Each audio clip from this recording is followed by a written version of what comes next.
మంచిర్యాల జిల్లా హాజీపూర్ మండలం గుడిపేట 13వ బెటాలియన్లో నూతన సంవత్సర వేడుకలు అత్యంత ఘనంగా జరిగాయి. ఈ సంబరాల్లో అటు కొత్త ఏడాదికి స్వాగతం పలుకుతూనే ఇటు సుదీర్ఘకాలం సేవలందించిన సిబ్బందికి ఆత్మీయ వీడుకోలు పలికారు. కమాండెంట్ వెంకట్రాములు ఈ వేడుకల్లో పాల్గొని కేక్ కట్ చేసి సిబ్బందికి శుభాకాంక్షలు తెలిపారు. గత 12 ఏళ్లుగా బెటాలియన్లో నిష్కళంకమైన సేవలు అందించి ప్రస్తుతం ఏఆర్ కానిస్టేబుల్గా బదిలీపై వెళ్తున్న 48 మంది సిబ్బందిని ఆయన శాలువాలతో ఘనంగా సన్మానించారు. వృత్తిపరమైన ఒత్తిడిని జయించేందుకు ప్రతి ఒక్కరూ సానుకూల దృక్పథంతో ఉండాలని ఈ సందర్భంగా ఆయన సూచించారు.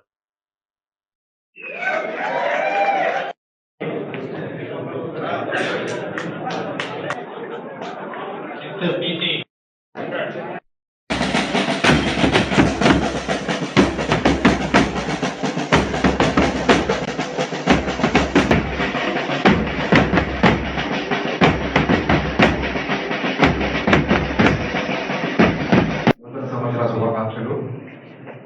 ముఖ్యంగా ఎవరైతే ఉన్నారో మేము అనుకున్నాం మా చేతుల మీదకే రిలీవ్ చేయాలనుకున్నాం.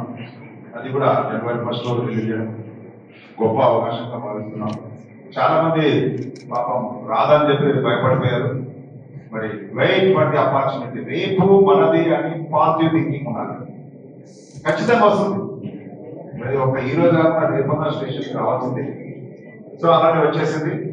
ఎవరైతే వెళ్తున్నారో అందరికీ, మీకు, మీ ఫ్యామిలీస్కి, పిల్లలకు మా తరఫున, మా పిల్లల తరఫున, ఏడీజీ గారి తరఫున, డీజీ గారి తరఫున, సీఎం గారి తరఫున ప్రత్యేకంగా అభినందనలు, శుభాకాంక్షలు.